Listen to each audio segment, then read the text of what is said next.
Entonces ya habíamos visto los temas, ¿no? Ya habíamos visto en la clase anterior, habíamos visto el tema desde el tema 5.1 hasta el tema 5.4. Ok, entonces el día de hoy vamos a ver el tema 5.5, las fronteras, zonas de transición y tensión, ¿verdad? Vamos a empezar a ver ese tema y es un tema bastante interesante, un tema que pues a todos nos debería de impactar y sobre todo pues ahorita que estamos viendo pues estas situaciones, estos conflictos que son tan importantes actualmente que les toca vivir a ustedes, que les toca entenderlos, que les toca conocerlos, ¿sale? Bien, por ahí, bueno, veo que por ahí me pusieron una rayita, la vamos a quitar, vale, ya está. Bien, perfecto. Entonces, vamos a continuar con la clase. Ay, de veras, espérenme tantito. Ahí está, es que no quiero. Bien, ahí está. Bien, vamos a dar inicio. Perfecto. Entonces, el tema, las fronteras, zonas de transición y tensión, espacios internacionales, terrestres, aéreos y marítimos. ¿Ok? Primero, ¿qué es una frontera? Vamos a comprender que la frontera es una línea imaginaria que separa un territorio de otro.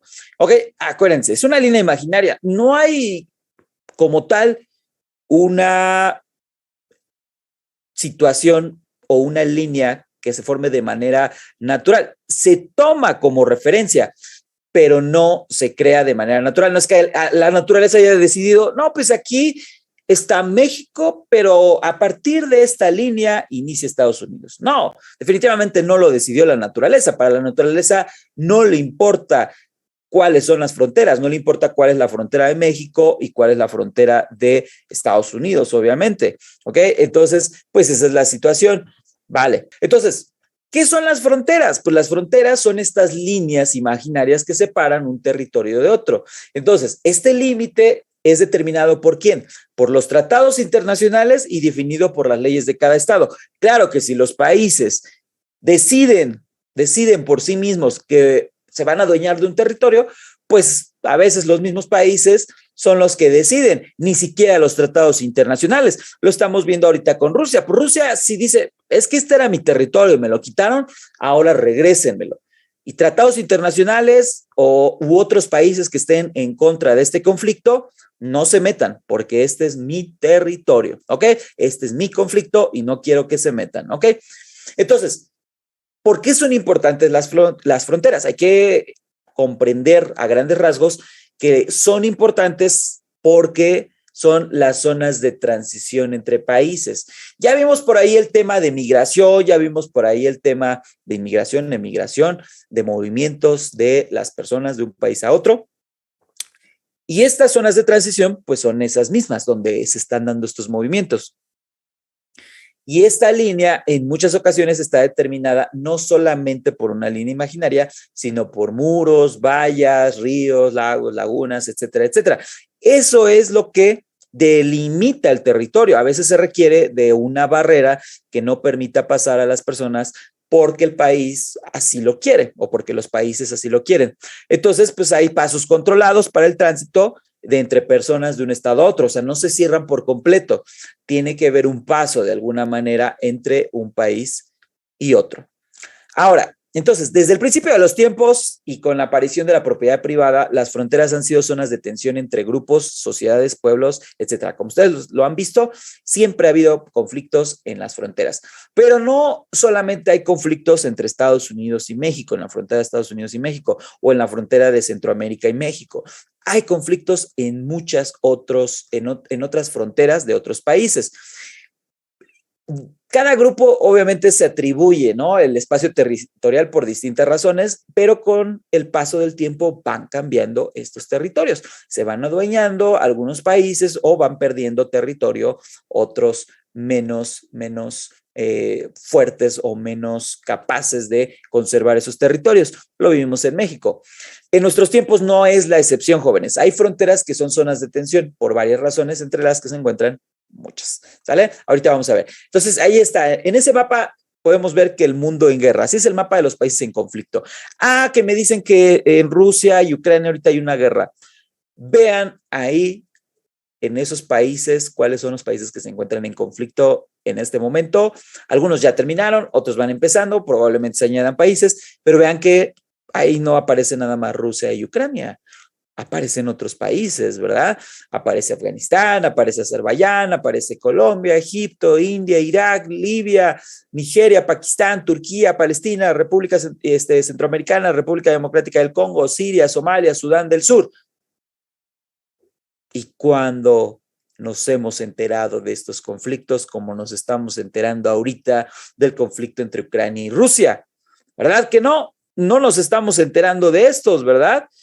Entonces, ese es el problema, que los medios de alguna manera solamente nos muestran lo que quieren mostrarnos de acuerdo a los intereses de quién, de los países que se encuentran liderando todos estos bloques, ¿verdad? Que ya lo hemos visto en anteriores clases. Bien, vamos a continuar.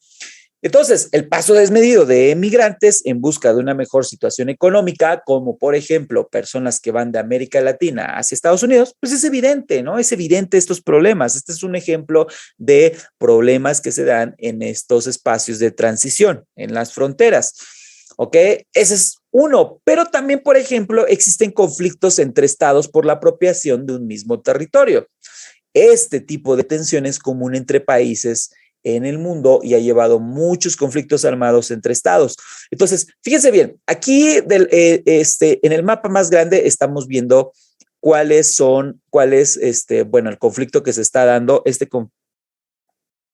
Este conflicto que se está dando es entre palestinos e israelitas, ¿no? Eso que aparece en amarillo, pues bueno, es Israel.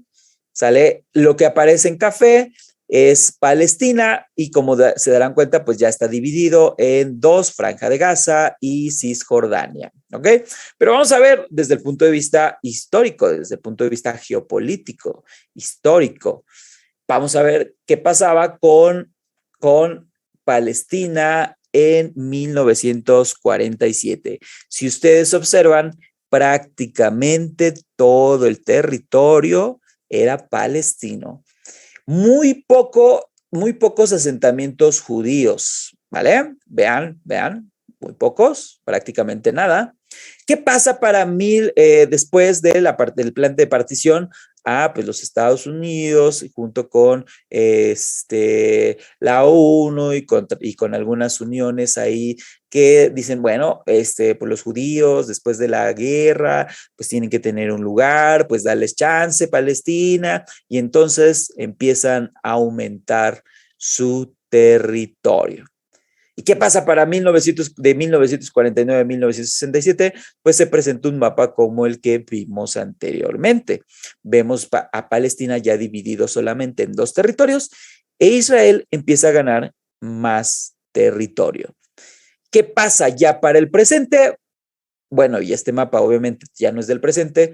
Vean qué es lo que está ocurriendo. Cada vez se desaparece más el territorio palestino, la tierra palestina, y obviamente aumenta la ocupación israelí. ¿Ok? Entonces vean cómo estos espacios, estas fronteras se van modificando con relación al tiempo, no siempre son las mismas, no siempre están determinadas por espacios internacionales, sino que los mismos países crean sus fronteras, determinan cuáles son sus límites, ¿verdad? Bien, entonces, pues bueno, aquí está un claro ejemplo, ¿verdad? Bien, vamos a continuar. Ahora, ¿qué pasa con los tipos de fronteras? Bueno, en México, las fronteras naturales que separan a México y los Estados Unidos, hablando de frontera natural de manera general y la más grande, es el río Bravo, ¿ok? Tómenlo en cuenta. Cabe destacar que este accidente geográfico solo establece la división entre el territorio mexicano que colinda con el estado de Texas. O sea, todavía nos faltaría por aquí pues, los estados de Baja California, los estados de Sonora, ¿no? Que pues obviamente ahí hay pues hay otra barrera y realmente pues no es un espacio natural, sino que es el famoso muro que han tenido siempre los Estados Unidos. No es que sea algo que haya creado Donald Trump, eso ya existía. Ok, entonces ahí estamos viendo perfectamente, vemos perfectamente que el río Bravo es quien delimita en el norte de manera natural nuestra frontera con Estados Unidos. Ahora, pero no nada más en el norte, también en el sur, ¿no? También en el sur tenemos fronteras entre México y Guatemala. Por ejemplo, existen 3 fronteras artificiales y una natural. Las fronteras naturales que están en el sur de México están formadas por 2 ríos. ¿Cuáles son esos 2 ríos? El río Suchiate y el río Usumacinta. Entonces, si nosotros nos acercamos aquí a esta imagen, podemos ver aquí el río Usumacinta y más abajo el río Suchiate. Y por el otro lado, con Belice, vemos perfectamente que hay otra frontera natural que es el río Hondo. ¿Cómo se determinan estas fronteras? Pues en su momento, pues seguramente pues los países dijeron, bueno, esta es una buena frontera y hasta ahí llega. Pero pues definitivamente, seguramente los países, pues si pudieran haber agarrado más territorio, lo hubieran agarrado, ¿verdad? No lo hubieran dejado solamente ahí en estas fronteras naturales. Bien, ahora, entonces, bueno, acabo de mencionar, la frontera natural entre México y Belice está marcada por el río Hondo. Y aquí nos menciona inclusive la longitud de 251 kilómetros, de los cuales 209 corresponden con este río, ¿ok? Bien, entonces, bueno, aquí estamos viendo las fronteras naturales de México con Estados Unidos y con los países centroamericanos. Entonces, en resumen, ya determinamos lo que es una frontera.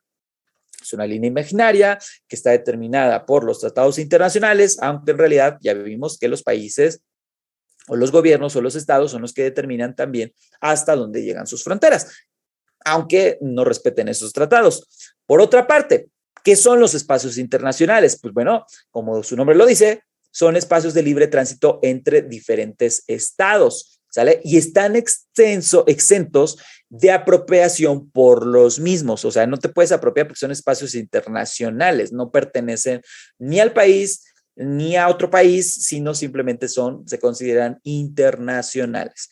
Y estos están determinados por organismos internacionales mediante estos tratados y son de 3 tipos. ¿Cuáles son esos 3 tipos, jóvenes? Pues bueno, tenemos los espacios internacionales terrestres, obviamente debido a que la apropiación del territorio por parte de los estados ha alcanzado a casi todo el terreno disponible en la Tierra.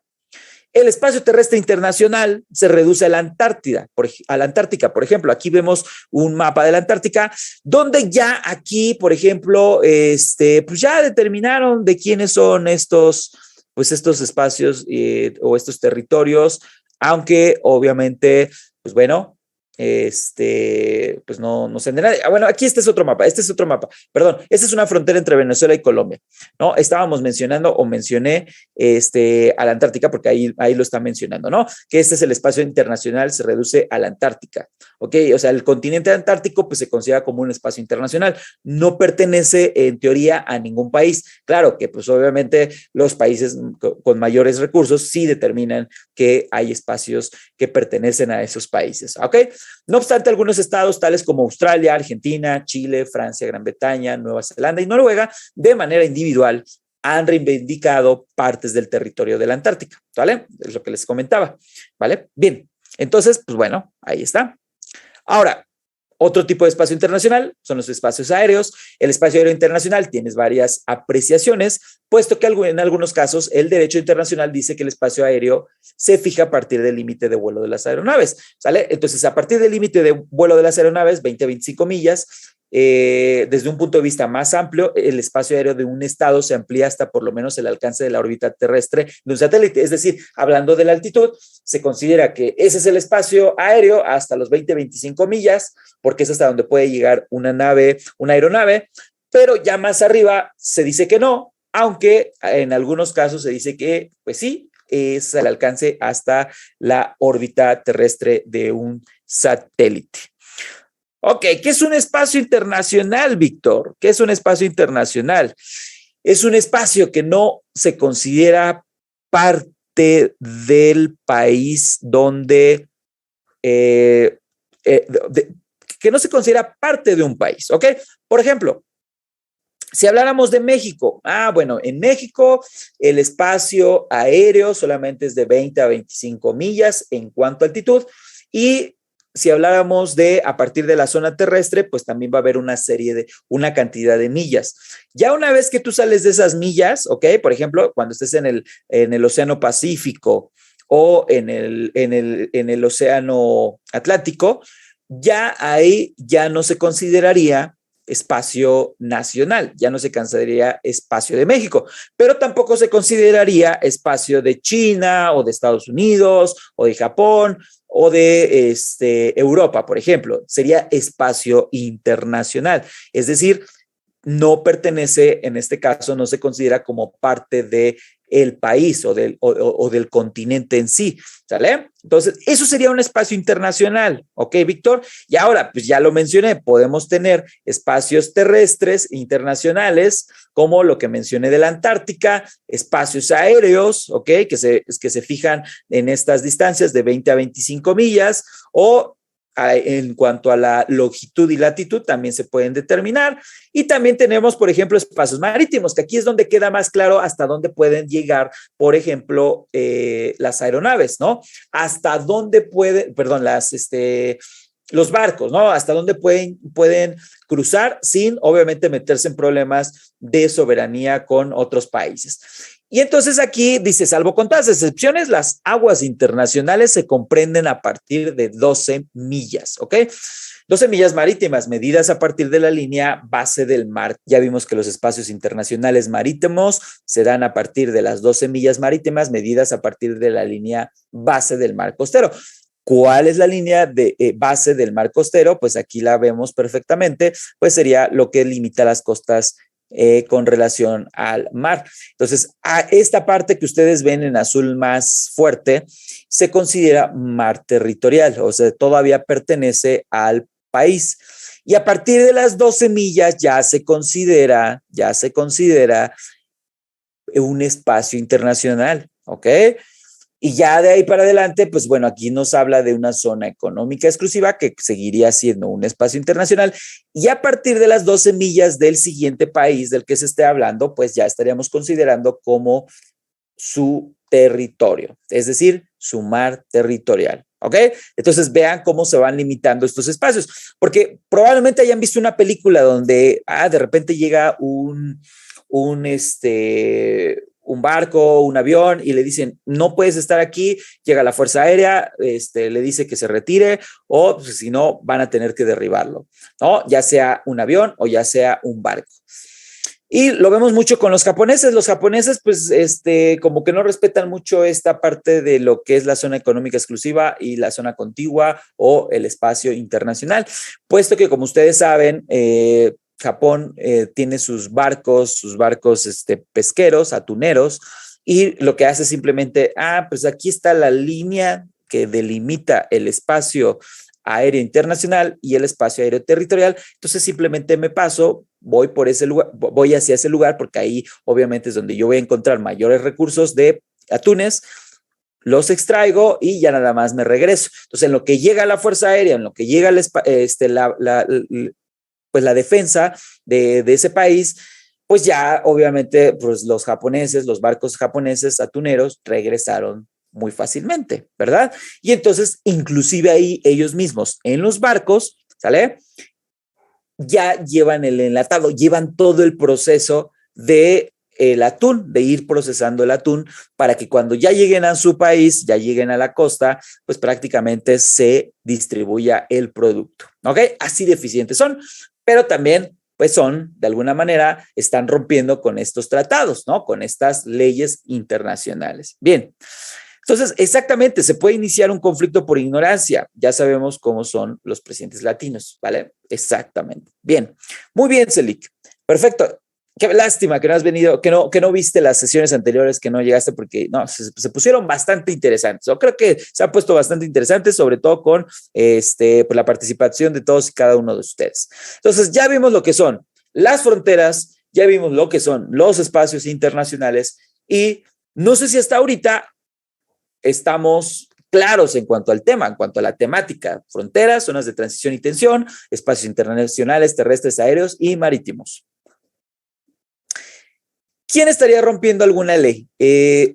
Sí, los japoneses estarían rompiendo alguna ley, pero esta ley sería un tratado, ¿sale? Los tratados son, acuérdense, elaborados por los organismos internacionales. Entonces, prácticamente los únicos que los pueden sancionar son estos organismos internacionales, como lo que pasa con Rusia. Si, por ejemplo, Rusia estaba en un acuerdo de no invadir, ¿qué pasa? Pues obviamente, va a ser sancionado por estos organismos internacionales. Regularmente son bloqueos económicos, son menor capacidad de distribución de productos en aguas internacionales. En fin, obviamente sí hay sanciones, pero pues difícilmente realmente son castigados de manera severa, porque pues obviamente no solamente están dañando al país en cuanto a la política, en cuanto a su soberanía, sino están dañando el recurso natural, ¿no? Están acabando con ese recurso natural, que por algo, pues, están los tiempos de veda, en donde no podemos, obviamente, estar explotando estos recursos, ¿vale? Porque si no, pues se extinguen, se acaban. Entonces, dice Celic, 25 millas de altitud. No sé cuánto eso sea, no sé cuánto sea en medidas internacionales. Sí, pues obviamente estamos hablando aquí de unidades de medida internacional, no internacional, serían unidades inglesas de medida, pero bueno, pues hay que sacar ahí el aproximado.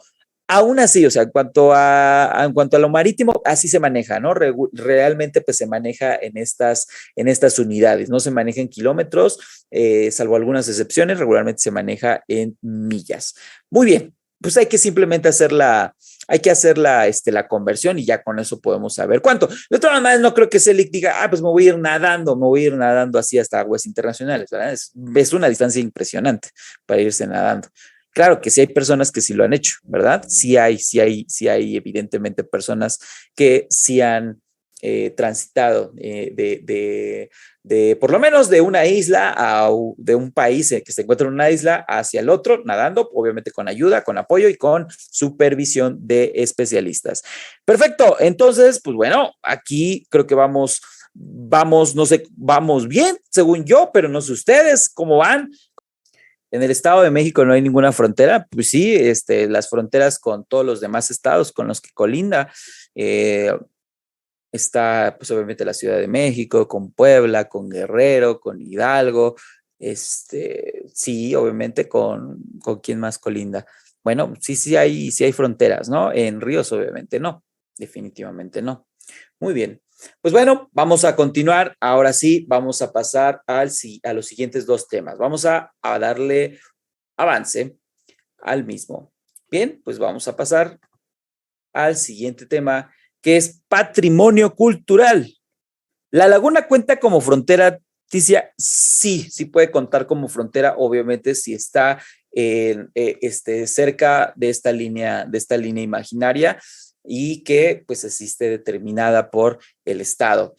¿Ok? Sí puede considerarse también una frontera. De hecho, pues regularmente, como ustedes se darán cuenta, hay muchas fronteras naturales. Pueden ser cadenas montañosas, pueden ser ríos, lagos, lagunas, en fin, puede haber diferentes tipos de fronteras naturales. Ahora sí. Bueno, volvemos a pasar al tema 5.6. Vamos a ingresar al tema de patrimonio cultural de los mexicanos, ¿ok? Los mexicanos como zonas arqueológicas, ciudades coloniales, pueblos típicos, monumentos históricos, etcétera, ¿ok? Patrimonio cultural. ¿Qué es el patrimonio cultural, jóvenes?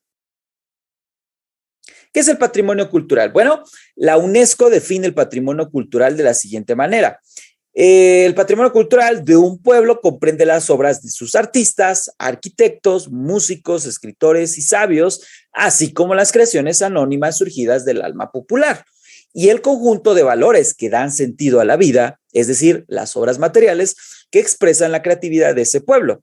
La lengua, los ritos, la literatura, las obras de arte, los archivos, bibliotecas, etcétera, etcétera, etcétera. Ese es el patrimonio cultural definido por la UNESCO. Ahora, en nuestro país obviamente existe un gran patrimonio cultural, como son, ¿quiénes? Las zonas arqueológicas. ¿Qué son las zonas arqueológicas? Son espacios geográficos declarados como tales por existir en ellos edificios, ruinas, vestigios, pertenecientes a culturas o pueblos antiguos estudiados por la arqueología. ¿Ok? Entonces aquí aplicaría efectivamente las pirámides de Teotihuacán o ¿cuál otra? Pues las pirámides de Chichén Itzá, las pirámides de el Tajín, Uxmal, todas las zonas arqueológicas, ¿verdad? Todas las zonas arqueológicas aquí aplicarían. ¿Perfecto? Bien, entonces, bueno, ahí los vamos viendo. Ahora, ciudades coloniales. ¿Qué son las ciudades coloniales? Pues bueno, son ciudades antiguas fundadas en la época colonial que abarcan un periodo de casi 300 años, partiendo de 1521, ¿ok? Hasta 1810, ¿ok? Entonces, partiendo de 1521 hasta 1810, consideraríamos que en ese tiempo, en ese lapso, se considerarían estas ciudades coloniales. Ya a partir de 1810 para adelante, ya no se considerarían entonces ciudades coloniales, es decir, las que sean construidas después de ese tiempo. Y pues bueno, tenemos ahí varias ciudades, obviamente en algunos casos, pues pueblos mágicos. Seguramente ustedes más que nadie conocen cuáles son esas ciudades, jóvenes, esas ciudades coloniales, ¿no? Incluyendo pues obviamente el Zócalo de la Ciudad de México, los zócalos principalmente de las diferentes ciudades, Mérida, Jalisco, Hidalgo, todas estas ciudades emblemáticas que tienen estas construcciones que pues principalmente pues fueron construidas en la época colonial, ¿vale? Bien, perfecto. ¿Qué otro patrimonio cultural? Los pueblos típicos, que son comunidades que cuentan con atributos históricos, leyendas, hechos trascendentes, costumbres que lo hacen particularmente característico, ¿ok? Esos también, pues entran como parte del patrimonio cultural.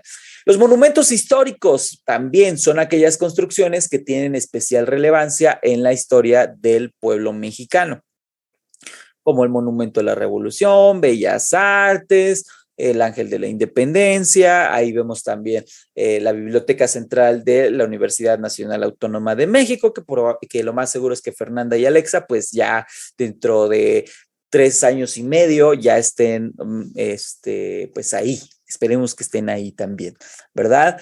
Y bueno, así hay muchos edificios que son considerados como patrimonio cultural. ¿Qué les parece, jóvenes? Muy bien.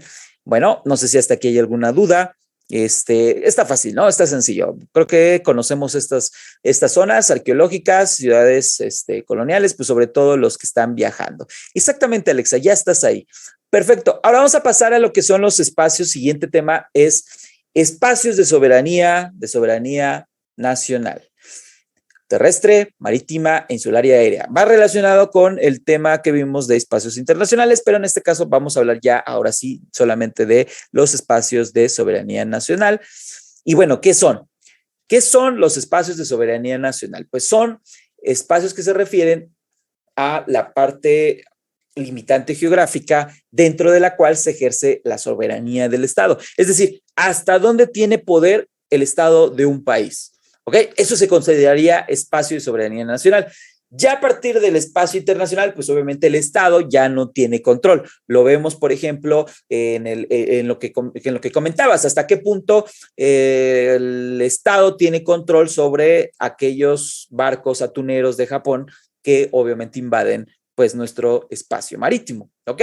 Eso pues no lo puede controlar. Entonces, pues ahí estamos hablando de que se está rompiendo la soberanía nacional, ¿ok? Entonces,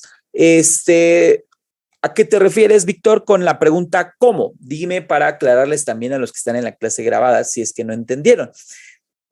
No sé, vuelvo a repetir de cualquier forma que un espacio internacional, un espacio de soberanía nacional es el espacio donde ejerce solamente el Estado su poder, ¿ok? O sea, es decir, la soberanía. ¿Cómo lo ejerce? Pues obviamente a través de las leyes, a través de determinar dónde se pueden explotar los recursos y dónde no, en fin, o sea, el Estado es el que determina hasta qué es lo que se puede hacer dentro de su espacio de soberanía nacional, ¿ok?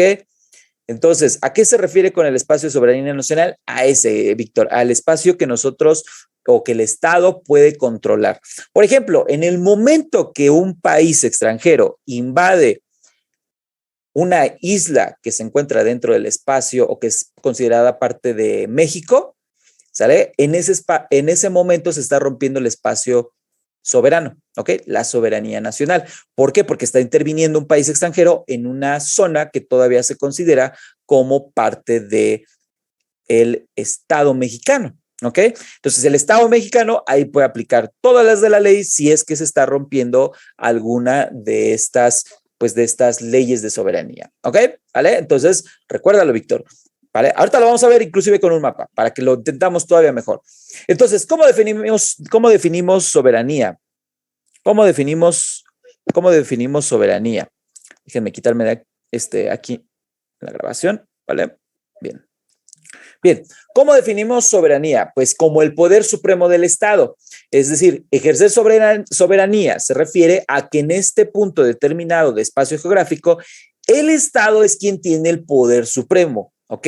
Hay que entender que el Estado pues está compuesto por obviamente todos los poderes que se encuentran en los gobiernos y que determinan bajo las leyes, bajo decretos también inclusive del presidente, del Poder Ejecutivo y del Poder Judicial, obviamente determinan quiénes están invadiendo este espacio y quienes están rompiendo con esta soberanía, ¿ok? Entonces, ellos son los que tienen el poder de ejercer sus leyes, ¿ok? De ejercer la fuerza en caso de ser necesario, en caso de que haya una invasión de un país extranjero, ¿ok? Los tratados internacionales reconocen concepto de soberanía nacional aceptando esta facultad entre todos los estados. O sea, no nada más esta soberanía se da en México, sino se da en todos los países. Todos los países tienen su propia soberanía. ¿Puede haber sanciones? Sí, Ticia, también. Tanto el país en donde hubo un rompimiento de la soberanía, hubo un quebrantamiento de su soberanía, el país puede ejercer la fuerza, ¿vale? Entonces, por ejemplo, si va de un avión extranjero, nuestro espacio aéreo soberano, obviamente puede ser derribado, ¿vale? Puede ser derribado y pues esa sería una sanción pues un poquito drástica, pero de igual manera los organismos internacionales también pueden aplicar sanciones como las que ya se mencionaron. Ahora, entonces, aquí en el mapa tenemos cuál sería nuestro espacio soberano, ya considerando inclusive por la parte marítima. Pues, por ejemplo, la isla de Guadalupe pertenece a México. Entonces, si aquí, por ejemplo, los estadounidenses dicen, no, nos vamos a adueñar, ahí ya se estaría rompiendo la soberanía. Las Islas Marías también pertenecen al espacio soberano, el arrecife de Alacrán, la isla Cozumel, entre otras. Y sí, bueno, las islas, creo que nada más me faltó mencionar que las islas del espacio internacional, pues son las que sí pueden de alguna manera comprarse o pueden, pues como dicen, invadirse o colonizarse, ¿verdad? Pues si no tienen a nadie o no las está ocupando nadie, pues los países, pues obviamente también se adueñan de las mismas, ¿ok? Bien. Perfecto, entonces, pues bueno, creo que por ahí, pues no sé qué pasó, ahí se nos desconectaron algunos, no sé si tuvieron problemas, pero pues bueno, yo sigo con la clase, porque si no, vamos a terminar. Bien, entonces, pues bueno, ya definimos lo que es soberanía como un poder supremo del Estado. El Estado puede ejercer este poder, ¿sale? Sobre su propia soberanía, ¿sale? Es decir, en este determinado espacio geográfico, ¿ok? Muy bien, entonces, ahora, ¿qué tipos de espacios soberanos existen? Entonces, ¿qué tipo de espacios en los que el Estado ejerce la soberanía nacional? ¿Qué tipos de estados hay? De espacios, perdón. Hay, obviamente, el espacio más común, el más comprensible, pues es el espacio terrestre, es el espacio terrestre, ¿verdad? Entonces, ese sería el primero. Y este está delimitado por las fronteras físicas o imaginarias que comprenden un estado y se reconocen por el derecho internacional. Aquí no hay problema, ¿no? O sea, lo que lo define, pues obviamente son las fronteras de las que hemos estado hablando, fronteras naturales o fronteras artificiales. La soberanía marítima, salvo algunas excepciones, comprenden desde la línea base del mar costero hasta las 12 millas marinas. Pero bueno, nosotros ya vimos ahí en el mapa anterior cómo es que está delimitado este espacio soberano. En el caso de el espacio insular, ¿qué es el espacio insular? Comprende todas las islas, parte de un estado y que los tratados internacionales reconocen con tal carácter. Aquí nos referimos, obviamente, a las islas, ¿ok? Muy bien, perfecto. Ahora, tengo una pregunta aquí. Si alguien nace en los límites de México y Guatemala, ¿soy soberana de qué país? ¿Soy soberana de qué país? Aquí como el problema aquí es la frontera, ¿vale? Entonces, la frontera, ok, ¿de quién es? Porque pues es que no hay como tal, no puedes decir esta frontera es tal o cual. O sea, tú si naces en la frontera, tendrías que estar naciendo o en México o en Guatemala o en Belice. O sea, no hay de otra, ¿sale? O sea, tú estarías naciendo en cualquiera de los dos. Ahora, fíjate bien, ¿qué es lo que pasa? Que si yo, por ejemplo, voy viajando en el avión y como dices, tengo un hijo o en tu caso, dices, bueno, yo nací en tal país, bueno, entonces ya tu nacionalidad pertenecería al país porque naciste en su estado soberano, ¿ok? En su soberanía, ¿ok? Pero en las fronteras, pues es un poquito como que entender que la frontera es una línea imaginaria, o sea, prácticamente pues tendrías que dividirte a la mitad para decir que estás naciendo en una frontera, ¿ok? Y entonces ahí pues no habría manera de determinar cuál es tu nacionalidad, pero definitivamente pues sí tendrías una nacionalidad dependiendo del lado del que estés. Ahora, ya me imagino al que nació en la Antártida. ¿La Antártida tiene soberanía? Pues bueno, ahí definitivamente, pues solamente que sea controlada por algún país, entonces sí, pues sería su soberanía, ¿no? Porque ya están de alguna manera diciendo esto es parte de mi país y obviamente, pues tú tienes que hacer lo que se te, nacionalizarte con lo que ese país determine, ¿no? Bueno, ok, pues bueno, vamos a continuar. Entonces ya vimos lo que es el espacio insular. Ahora, el espacio aéreo, que es comprende el espacio que se encuentra sobre el territorio nacional hasta las 25 millas, es decir, acuérdense, hacia la altitud. Por eso va muy relacionado este tema con el de espacios internacionales. Y existen puntos de vista que apuntan que se extienden hasta el alcance de la órbita de los satélites, que es lo que ya habíamos mencionado anteriormente, ¿verdad? Bien, entonces, pues bueno, ahí está. Ya vimos lo que son los espacios de soberanía nacional, terrestre, marítima, insular y nacional. No sé si hasta aquí haya alguna duda, si tengan algún cuestionamiento en esta sesión, los que están en la clase, obviamente, en vivo. Y pues bueno, los que están viendo la clase grabada, pues prácticamente pues estamos a punto de terminar. No sé, hasta aquí, pues prácticamente se está terminando con la materia de geografía. Ya se vieron los 7 subtemas, ya se trabajaron los 7 subtemas hasta este último que es espacios de soberanía nacional. Por lo pronto, pues terminamos con esta clase. Recuerden darle me gusta y ponerle, obviamente, que se están suscribirse al canal para que sigan viendo algunas clases que estamos compartiendo. Y, por supuesto, si quieren integrarse a los grupos de Facebook que tiene Ingresa tu Primera Opción, pues también lo pueden hacer para conseguir más información, guías y todo lo demás. El día de los resultados yo ni siquiera quería ver, estaba muy nerviosa, entonces le dije a mis papás, ¿saben qué? Tengan mi folio, ustedes chequen y ya nada más me dicen. Pero ya después me dijeron, no, sí, te quedaste y todo, y se emocionaron y ya me abrazaron, la verdad. Pues el puntaje que tuviste es un puntaje muy alto. Sí, pues igual, muchas gracias a usted. La verdad es que el curso lo recomiendo al 100.